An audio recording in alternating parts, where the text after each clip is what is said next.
কেমন আছো ছোট্ট বন্ধুরা? আশা করছি সবাই খুব ভালো আছো, আনন্দে আছো। হজবরলর আরও একটা নতুন পর্বে তোমাদের প্রত্যেককে জানাই অনেক অনেক স্বাগত। হজবরলর আজকের এই পর্বখানি তোমাদের জন্য সাজিয়েছি কিছু কথা, কিছু গল্প, কিছু গান এবং সুর ও তালে। আর গল্প করার জন্য কিন্তু আমাদের সঙ্গে তোমাদেরই মতো ছোট্ট ছোট্ট বন্ধুরাই ইতিমধ্যে স্টুডিওতে রয়েছে। তাহলে বন্ধুদের সঙ্গে আজকে তো গল্প করবই, তাছাড়া দেখব কিন্তু তাদের কিছু সুন্দর সুন্দর পরিবেশনা। তাহলে চলো পরিচয় পর্বখানি সেরে নেই, তাদের মুখে শুনি তাদের পরিচয়খানি। আমার একেবারে বাদিক থেকে শুরু করছি। তোমার নাম কি? আমার নাম রাজস্মিতা দাস। বাহ, কোন ক্লাসে পড়ো?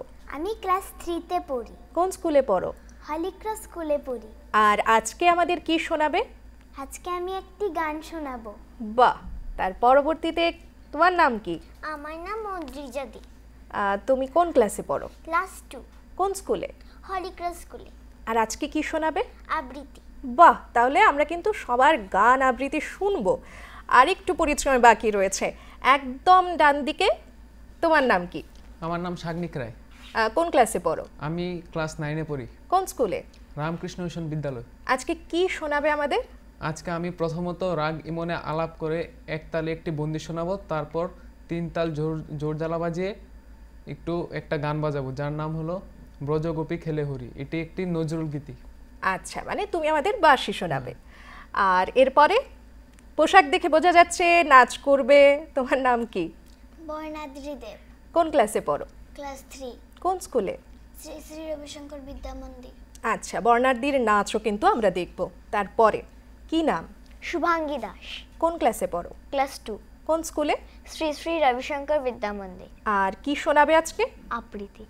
বাহ, তাহলে মানে বুঝতেই পারছো, গান, আবৃত্তি, বাঁশি এবং নাচ, মানে সব মিলিয়ে একটা জমজমাটি আজকের অনুষ্ঠান আমরা কিন্তু উপভোগ করব। তাহলে অনুষ্ঠানের প্রথমে একটা আবৃত্তি হয়ে যায়, কি বন্ধুরা? ঠিক আছে, তাহলে আগে আদ্রিজার একটা আবৃত্তি দিয়ে শুরু করি। কি শোনাবে আমাদের? নমস্কার। কবিগুরু রবীন্দ্রনাথ ঠাকুরের লুকোচুরি। আমি যদি দুষ্টুমি করি চাপার গাছি চাপা হয়ে ফুটি, ভোরের বেলা মা গো ডালের পরে কচি পাতায় করে লুটোপুটি, তবে তুমি আমার কাছে হারো, তখন কি মা চিনতে আমায় পারো? তুমি ডাকো খোকা কোথায় ওরে, আমি শুধু হাসি চুপটি করে, যখন তুমি থাকবে যে গাছ নিয়ে সবই আমি দেখব নয়ন মেলে, স্নানটি করে চাপার তলা দিয়ে আসবে তুমি পিঠেতে চুল ফেলে, এখান দিয়ে পুজোর ঘরে যাবে, দূরের থেকে ফুলের গন্ধ পাবে, তখন তুমি বুঝতে পারবে না সে তোমার খোকার গায়ের গন্ধ আসে, দুপুর বেলা মহাভারত হাতে বসবে তুমি সবার খাওয়া হলে, গাছের ছায়া ঘরে জানালাতে পড়বে এসে তোমার পিঠে কোলে, আমি আমার ছোট্ট ছায়াখানি দোলাবো তোর বইয়ের পরে আনি, তখন তুমি বুঝতে পারবে না সে তোমার চোখে খোকার ছায়া ভাসে, সন্ধে বেলায় প্রদীপ খানি জেলে যখন তুমি যাবে গোয়াল ঘরে, তখন আমি ফুলের খেলা খেলে টুপ করে মা পড়বো মুয়ে ছড়ে, আবার আমি তোমার খোকা হব, গল্প বলো তোমায় গিয়ে কব, তুমি বলবে দুষ্টু ছিলি কোথা, আমি বলবো না সে কথা। বাহ, আর আমি কিন্তু নিশ্চিত মানে আমাদের পর্দার ওপারে যে ছোট্ট বন্ধুরা রয়েছেন তারাও কিন্তু আদ্রিজার সঙ্গে ঠিক গুনগুন করছিলে। আচ্ছা আদ্রিজা, এত সুন্দর একটা কবিতা তুমি শোনালে আমাদের, তুমি কবে থেকে আবৃত্তি করো? যখন আমি 3 ইয়ার্স ছিলাম। 3 ইয়ার্স? মানে এত ছোট থেকে? আচ্ছা, মানে আবৃত্তি করতে এমনিতেই ভাল লাগে নাকি বাবা মা বলে যে আবৃত্তি করতে হবে তাই করি? না, খুব ভালো লাগে আমার। ঠিক আছে, আমরা আদ্রিজার কাছে আসবো, আরও গল্প শুনবো অনেক, তবে এখন আমরা একটু গানে চলে যাই। মানে রাজস্মিতার কাছে চলে যাই। রাজস্মিতা আজকে কি শোনাবে? আজকে আমি একটি গান শোনাবো।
আমাদের ছোট্ট বন্ধুকেও কিন্তু একেবারে প্রজাপতির মতোই লাগছে, আর এত মিষ্টি করে গানটা গাইলে সত্যি খুব সুন্দর। রাজস্মিতার সঙ্গে আরও অনেকটা গল্প করব, তবে আমরা এইবারে চলো আরও একটু অন্যরকমে চলে যাই। আচ্ছা শুভাঙ্গী, শুভাঙ্গী আজকে কি শোনাবে? রিসাইটেশন। আচ্ছা তাহলে কি আমরা একটা গল্পে যাব আগে নাকি একটা আবৃত্তি শুনে নেব? আবৃত্তি। আচ্ছা আবৃত্তিটা করে তারপর গল্প করছি, ঠিক আছে। নমস্কার, কবি গৌরী ধর্মপালীর পায়রাপুর।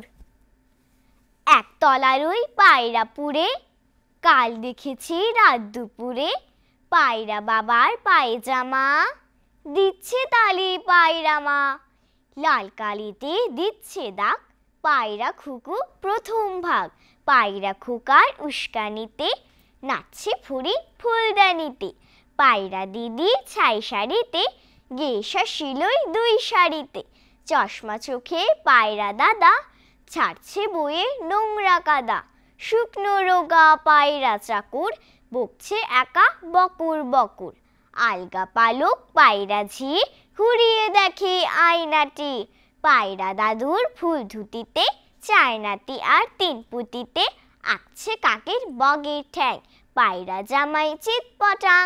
হঠাৎ দেখি সোনা দাদা, মেঘের ফাঁকে পায়রা চাঁদা। পায়রা মাঠে পায়রা হুড়ি, জোড়াই নাচে তিরিং বিড়িং। আকাশ মাটি একাকার, পায়রা ধুলোয় ধুলোকার।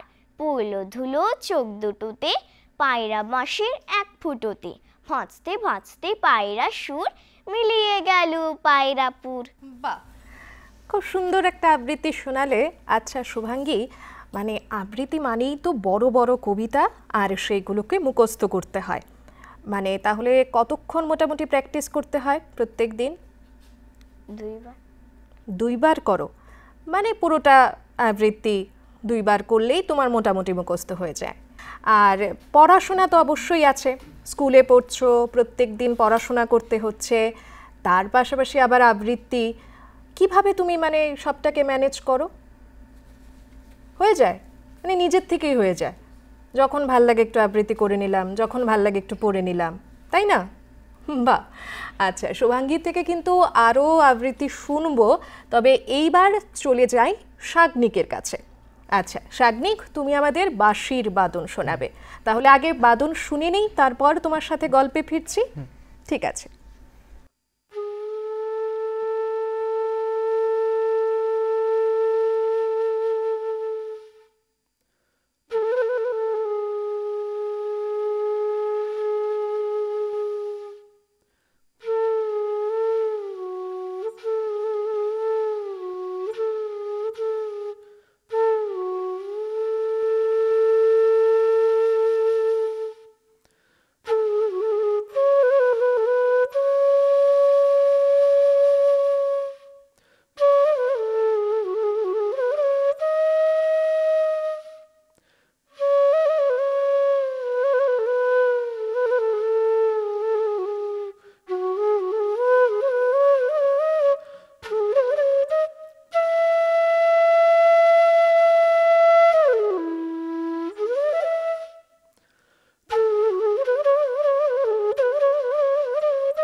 সত্যি সাগ্নিক, তুমি একেবারে সুরে তালে আমাদের জমিয়ে দিলে আজকের অনুষ্ঠানটা।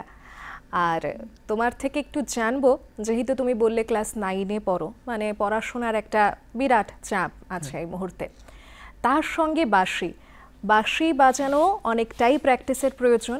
তো কিভাবে সামলাও পড়াশোনা, বাঁশি বাদন? পড়াশোনা নিয়ে আমার কোনো অসুবিধা নেই। আসলে এটা একটা ফ্যাক্ট যে পড়াশোনা সময় যদি আমরা বাঁশি বাজাই তাহলে আমাদের ব্রেনটা আরও অ্যাক্টিভ হয়। বাহ, বাঁশি বাজানো নিজের জন্য খুবই উপকারকারী। আমরা যদি বাঁশি বাজাই নিয়মিতভাবে, আমাদের যে অ্যালজাইমার রোগ 60 বছরের পর যে মানুষ নিজের মেমোরি লস করে, ওটা আমাদের হয় না। আর আমরা যদি ইতিহাসে দেখি, প্রত্যেক বাঁশি বাদক বা শেহনাই বাদক সকলে 80 বছর থেকে বেশি বেঁচে গেছেন। তাই জন্য এটা আমাদের জন্য খুবই উপকারী। তাই বাঁশি বাজানোর জন্য আমার পড়াশোনার কোনো অসুবিধা নেই। মানে তুমি বলছো বাঁশি বাজানোটা তোমাকে পড়ার দিকে যে মেমোরির দরকার আমাদের, সেটাতে অনেকটা সাহায্য করছে। আচ্ছা, সম্প্রতি আমরা যতটুকু জানি যে সিসিআরটি স্কলারশিপ, যেটা কেন্দ্রীয় সাংস্কৃতিক মন্ত্রকের উদ্যোগে 10 থেকে 14 বছর বয়সী সকল দক্ষ এবং প্রতিভাশালী কালচারাল ট্যালেন্ট হান্ট স্কলারশিপ প্রদান করা হয়, এবং সাগ্নিক কিন্তু সেই স্কলারশিপটি নিজের নামে করে নিয়েছে। তো সেই গল্পটা একটু শুনবো। সিসিআরটি স্কলারশিপটা কবে পেলে? আমি এই সিসিআরটি স্কলারশিপটা এই বছরই পেয়েছি। এই যে সেশনটা হয়েছে 2024-25-এরটা, আমি যখন 2024-এর জুন মাসে যখন খবরটা পাই, আমি ফর্মটা ফিল আপ করি। তারপর আমার বাঁশির দিক দিয়ে একটাই লক্ষ্য ছিল যে আমাকে এই স্কলারশিপটা পেতে হবে একটি ভালো বাঁশি বাদক হিসেবে স্থাপিত হতে হলে। আচ্ছা, এইটা যেহেতু একটা সেন্ট্রাল এক্সাম বলতে পারো, সেখানে কিন্তু অনেক কম্পিটিশন থাকে, সেই জন্য যতটা বড় কম্পিটিশন থাকে যার জন্য প্রস্তুতিটাও ততটা বড় আমাদের দরকার। তো সেই ক্ষেত্রে তুমি আলাদাভাবে পরীক্ষাটার জন্য কি প্রস্তুতি নিয়েছিলে? আমি যে প্রস্তুতিটা নিয়েছি, আমার একটাই লক্ষ্য ছিল যে আমি যেটা পরীক্ষাতে বাজাবো ওটা আমি প্রত্যেকদিন 2 বার করে বাজাবো। আর আমার 2 ঘন্টা করে রেয়াজ নিয়মিত ছিল।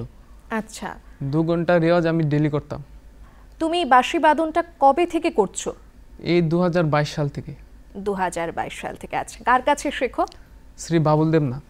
আচ্ছা, আর ভবিষ্যতে মানে আমাদের ছোট্ট বন্ধুরা যারা আজকের অনুষ্ঠানটা দেখছে, তারা যারা এই সিসিআরটি পরীক্ষা দেবে বলে নিজের মনস্থির করেছে, বিভিন্ন পর্যায়ে হতে পারে, গান বাজনা সব কিছুতেই হতে পারে, তাদের জন্য তুমি কি বলবে? কিভাবে পরিকল্পনা নিতে পারে, কিভাবে প্রস্তুতি নিতে পারে? আমি ওদেরকে একটাই কথা বলবো যে তোমরা যদি নিজের যে সাবজেক্টটা ওটাকে ভালোবাসো তাহলে তোমরা নিশ্চয়ই ওটাতে সাফল্য লাভ করবে। খালি দরকার ভালো রেয়াজ এবং ভালো একটি গুরুর। বাহ, মানে সিসিআরটি স্কলারশিপ যদি আমাদের চাই, সেই ক্ষেত্রে আমাকে প্র্যাকটিস তো করতে হবে, সেটা আর বলার অপেক্ষা রাখে না, আর অবশ্যই আমাকে সেটা ভালোবাসতে হবে। অনেক ধন্যবাদ সাগ্নিক, তোমার সাথে আবারও গল্পে ফিরবো। তবে এইবারে আমাদের ছোট্ট বন্ধু সেজেগুজে বসে আছে বর্ণাদ্রির সাথে একটু গল্প করি। আচ্ছা বর্ণাদ্রি, কবে থেকে নাচ শিখছো? আমি নার্সারি থেকে নাচ শিখছি। নার্সারি থেকে, মানে অনেকটা দিনই হয়ে গেছে। আচ্ছা, কোন ধরনের নাচ সবচেয়ে বেশি ভাল লাগে করতে? আমার সবই ভাল লাগে, মানে রবীন্দ্র নৃত্য, ক্লাসিক্যাল সবটাই ভাল লাগে। আচ্ছা, আর আজকে আমাদের কি নাচ করে দেখাবে? Semi classical. আচ্ছা, আর কার কাছে শেখো তুমি? সীমা ম্যামের কাছে। আচ্ছা, ডেলি আমরা তো জানি যে নাচ করি, গান করি, আমাদের প্রত্যেক দিন একটা প্র্যাকটিসের দরকার হয়। আচ্ছা, সেই প্র্যাকটিসটা কি মানে নিজে নিজেই করি আমরা, নাকি বাবা মাকে আমাদের বলতে হয়? না, নিজে নিজেই করি? নিজে নিজেই করি। কতক্ষণ করো? আমি স্কুল থেকে আসার পরে একটু ডান্স করি, তারপর আমি পড়তে বসি। আচ্ছা, মানে পড়াশোনা আর নাচটাকে খুব সুন্দরভাবে চালিয়ে যাচ্ছ। বাহ, আর কিছু কি ভাল লাগে নাচ ছাড়া? আর কিছু কি করতে ভাল লাগে? শুধু নাচ। শুধু নাচ। তাহলে এইবার আমরা বর্ণাদ্রির নাচে যাব।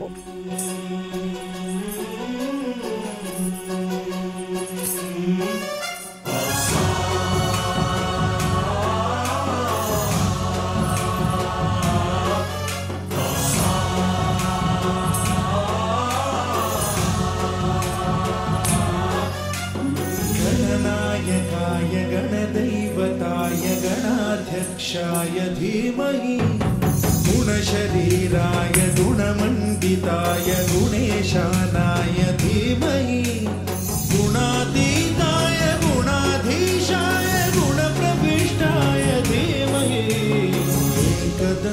गजेशानाय वक्रतुण्डाय गौरीतनयाय धीमहि गजेशानाय भालचन्द्राय श्रीगणेशाय धीमहि एकदन्ताय वक्रतुण्डाय गौरीतनयाय धीमहि गजेशानाय भालचन्द्राय श्रीगणेशाय धीमहि गानचतुराय गानप्राणाय गानान्तरात्मने गानोत्सुकाय गानमत्ताय गानोत्सुकमनसे गुरुपूजिताय गुरुदैवताय गुरुकुलस्थायिने गुरुविक्रमाय गुह्यप्रवराय गुरवे गुणगुरवे गुरुदैत्यगणक्षेत्रे गुरुधर्मसदाराध्याय गुरुपुत्रपरित्रात्रे गुरुपाखण्डखण्डकाय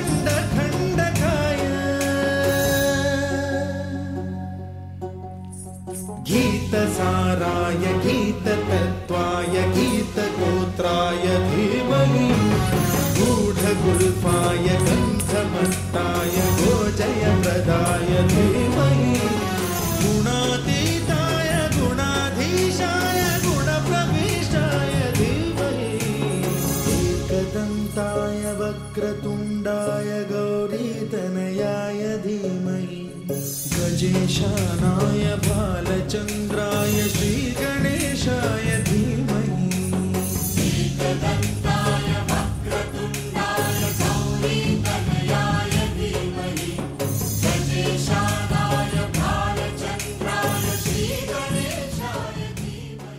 এইবারে আমরা আবারও ফিরে যাচ্ছি আদ্রিজার কাছে। আচ্ছা আদ্রিজা, একটা তো খুব মিষ্টি করে কবিতা আমাদের শোনালে, আরেকটাও শুনবো, তবে তার আগে ছোট্ট করে একটু গল্প করে নেই। আচ্ছা, আবৃত্তি ছাড়া আর কি ভাল লাগে তোমার? আমার ড্রয়িং ভালো লাগে। আর টিভি দেখতে? ভালো লাগে মোটামুটি। আচ্ছা, আর পড়াশোনার সঙ্গে মানে এখনও তো অনেক ছোট্ট ক্লাস, মানে খুব একটা বেশি পড়াশোনা তার করতে হয় না, তবুও তার সঙ্গে কিভাবে আবৃত্তিটা করো, মানে প্র্যাকটিস করো কখন? যখন আমার টিচার যখন আসে তখন তো আমরা পড়াশোনা করতে বসি, তখন টিচার যখন চলে যায় তখন আমি একটু আবৃত্তি করি। মানে পড়াশোনাটা বেশি ভাল লাগছে নাকি আবৃত্তিটা করতে বেশি ভাল লাগছে? দুইটাই ভাল লাগছে। আচ্ছা আদ্রিজা, চলো আরেকটা আবৃত্তি শুনে নেই তোমার থেকে।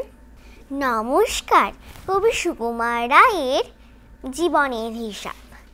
বিদ্যে বোঝাই বাবু মশাই, চোরি শখের বটে। মাঝিরে কন বলতে পারিস, সূর্য কেন ওঠে, চাঁদটা কেন বাড়ে কমে, জোয়ার কেন আসে।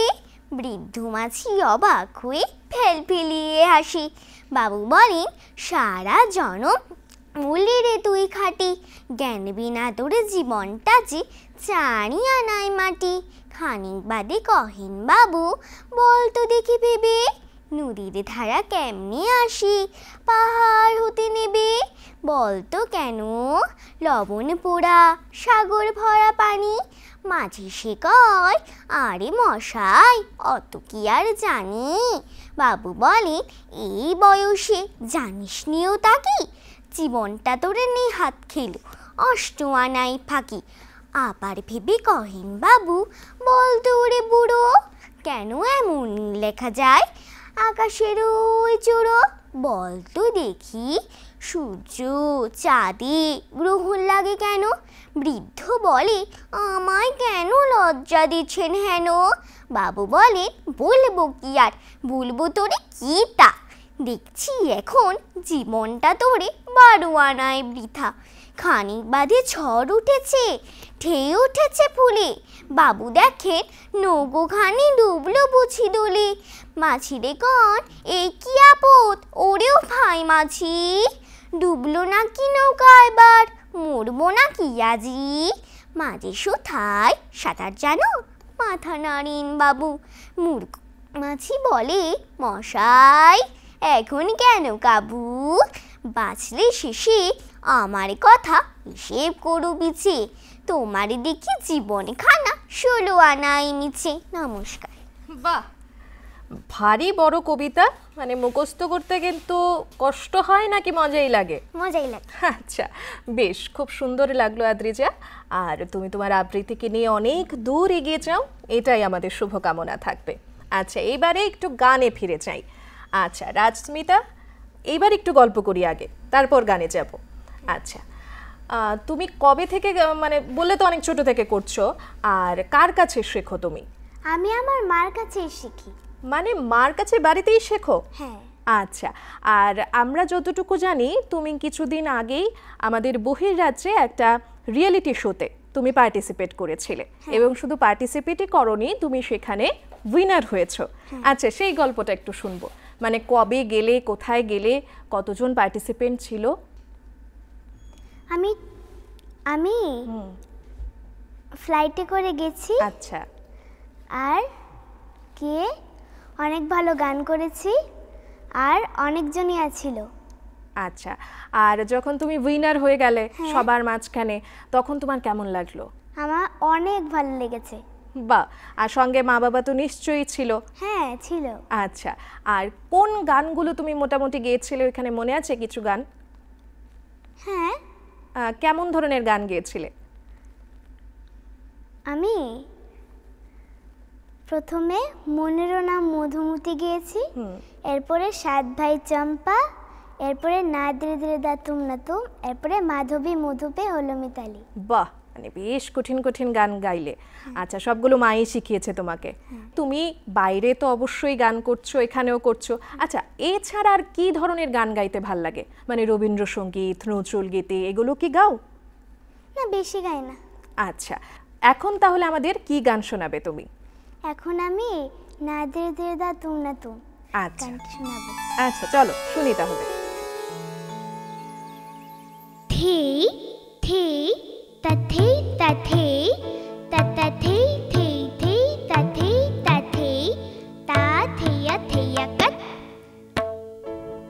তা থে থেইয়া তা থে থেইয়া তা থেইয়া থেইয়া তা থে থেইয়া তা থে থেইয়া না ধীরে ধীরে দা তুম না তুম তা না না না না নাচো তো দেখি আমার পুতুল সোনা না ধীরে ধীরে দা তুম না তুম তা না না না না নাচো তো দেখি আমার পুতুল সোনা তাক তা ধিম তাক তা ধিম তাক তা ধিম তা না না তা না না তা না না না না না ধীরে ধীরে দা তুম না তুম তা না না না না নাচো তো দেখি আমার পুতুল সোনা।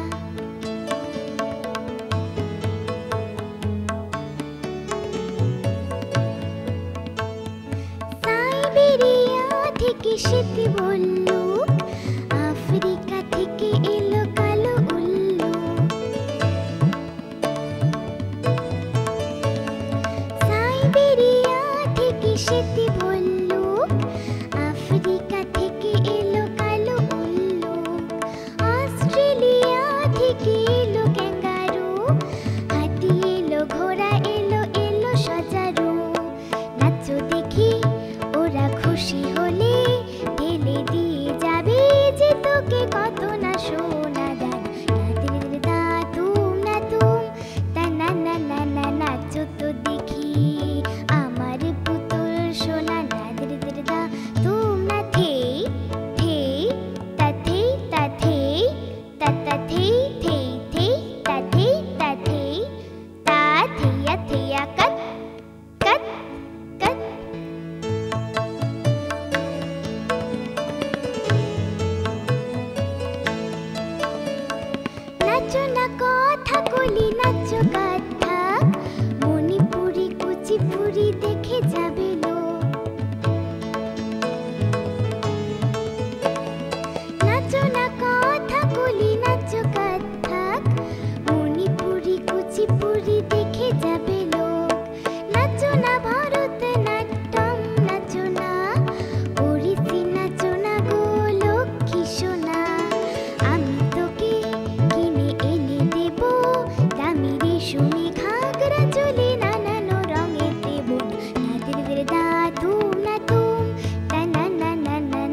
মিষ্টি একটা গান শোনালে, তোমারও ভবিষ্যতের জন্য অনেক অনেক শুভকামনা রইল।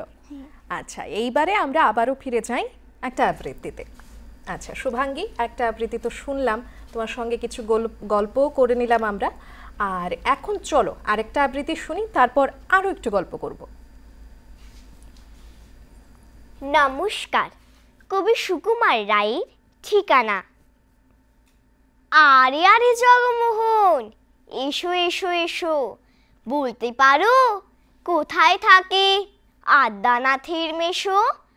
আদ্যানাথের নাম শোনোনি, খগেনকে তো চেনো, শ্যাম বাগছে খগেনেরই মামা শ্বশুর যেন। শ্যামীর জামাই কেষ্টমোহন, তার যে বাড়িওয়ালা, কি জানো নাম ভুলে গেছি, তারই মামার শালা, তারই পিসের খুড়তুতো ভাই আদ্যানাথের মেশো। লক্ষ্মী দাদা, ঠিকানা তার একটু জেনে এসো। ঠিকানা চাও?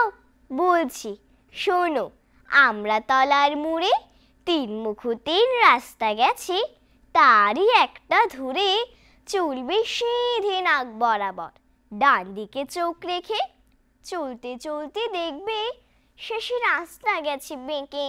দেখবে সেথায় ডাইনে বাঁয়ে পথ গিয়েছে কত, তারই ভিতর ঘুরবে খানিক গোলক থাথার মতো।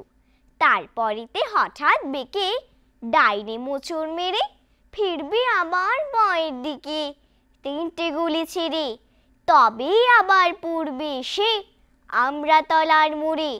তারপরে যাও যেথায় খুশি, ঝালিও না কুমোরে। নমস্কার। বাহ, প্রথম কবিতা থেকেও এইটা কিন্তু আরও বেশি ভাল লাগলো। আচ্ছা শুভাঙ্গী, আমরা তো ছোটবেলা অনেক কিছু ভাবি, তুমি এখন তোমার ছোটবেলাতেই আছো। আচ্ছা কি মনে হয় বড় হয়ে আমি কি হব, কি ইচ্ছে হয় প্রচণ্ড? টিচার হতে ইচ্ছে হয়। মানে টিচার হতে গেলে তো তাহলে মানে যেহেতু আমরা অন্য বাচ্চাদের পড়াবো, আমাকে নিজেকে অনেকটা পড়তে হবে। তাহলে মানে পড়াশোনার সঙ্গে বাকি তুমি আবৃত্তি ভালোবাসো বা গানও ভালোবাসতে পারো, নাচও ভালোবাসতে পারো, তো সেইগুলোকে কি ঠিকঠাকভাবে করা যায়? করা যায়, মানে অসুবিধা হয় না? পড়াশোনাটাও করা যায়, আবার ইচ্ছে থাকলে ভালোবাসলে, তাই? ঠিক আছে। আচ্ছা এইবারে আমরা আবারও একটু নাচে ফিরবো। বর্ণাদ্রি, এত সুন্দর একটা নাচ দেখলাম, এবারে আবার একটা নাচ দেখব, তবে তার আগে একটু জানবো যে নাচ নিয়ে এগোতে ইচ্ছে, নাকি মনে হয় না নাচটা নিয়ে বোধহয় বড় হতে হতে নাচটা আর পারবো না করতে, কোনটা মনে হয়? নাচ নিয়ে অনেকটা এগোবে। আচ্ছা, মানে বড় হয়ে কি হওয়ার স্বপ্ন? ডক্টর। ডক্টর, মানে ডক্টরও হব, সঙ্গে আবার যখন ইচ্ছে করবে আমি নাচবো, তাই না? বাহ, তাহলে এখন আমাদের কি নৃত্য তুমি দেখাবে? রবীন্দ্র নৃত্য। ঠিক আছে, তাহলে এবার আমরা বর্ণাদ্রির নাচ দেখব।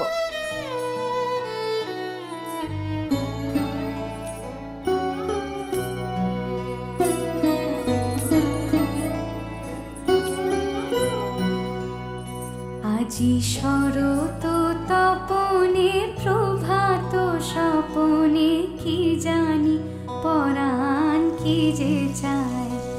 আজি শরত তপনে প্রভাত স্বপনে, কি জানি পরাণ কি যে চায়।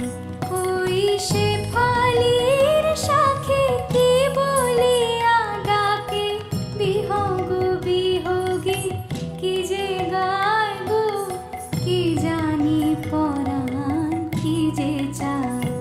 আজি মধুর বাতাসে হৃদয় উদাসে, রহে না বাসে মন ভাই কোন কুসুমের আসে, কোন ফুল বাসে শুনিল আকাশে মন ভাই গো, কি জানি পরাণ কি যে চায়। আজিকে যেন গুনাই হে প্রভাতে, তাই জীবন বিফল হয় গো।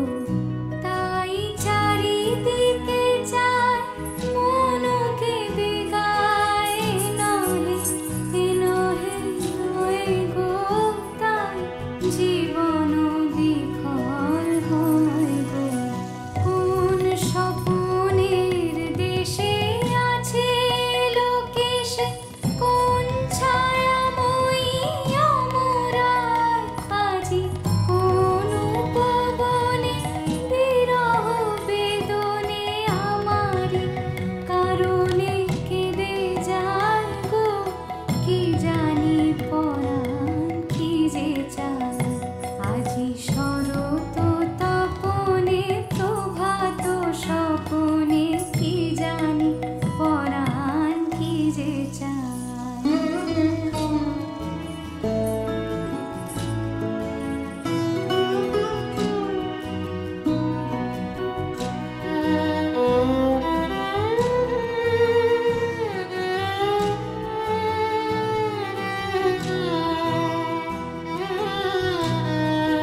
আজি শরত তপনে প্রভাত স্বপনে কি জানি পরাণ কি যে চায়। এইবারে আমরা শাগনিকের কাছে আবার ফিরে যাই। শাগনিক, এবার শেষ, তুমি আমাদের কি শোনাবে? আমি ব্রজগোপী খেলে হরি নজরুল গীতিটা বাজিয়ে শোনাবো। ঠিক আছে, চলো যাই।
বাহ, ভারী সুন্দর বাজালে শাগনিক। আর তোমার ভবিষ্যতের জন্য অনেক অনেক শুভকামনা রইল। তুমি এইভাবে এগিয়ে যাও, এটাই আমাদের প্রত্যাশা। ভালো থেকো। ছোট্ট বন্ধুরা, যেমনটা তোমাদের কথা দিয়েছিলাম আজকের অনুষ্ঠানের একেবারে শুরুতেই, কথায় সুরে গল্পে গানে আজকে আমরা সাজিয়েছি আজকের অনুষ্ঠানটা। আশা করছি আমার সেই কথা আমি রাখতে পারলাম আর তোমাদের আজকের আমাদের এই পর্ব ভালো লেগেছে। আমাদের ছোট্ট বন্ধুরা যারা আজকে আমাদের অনুষ্ঠানে আমাদের সঙ্গে ছিল, এত সুন্দর সুন্দর পরিবেশনা আমাদের জন্য করেছে, সবার জন্য রইল অনেক অনেক শুভেচ্ছা। তোমরা অনেক বড় হও, অনেক এগিয়ে যাও, এটাই আশা রাখছি। আর পর্দার ওই পারের ছোট্ট বন্ধুদের জানাই যে আজকে কিন্তু সময় বলছে এখানেই বিদায় নিতে হবে, তবে মন খারাপের কোনো কথা নেই, আবারও দেখা হবে, আবারও গল্প হবে, সেই আশা রেখেই আজকের মতো এখানেই বিদায় নিচ্ছি। তোমরা সবাই খুব ভালো থাকবে, আনন্দে থাকবে। নমস্কার।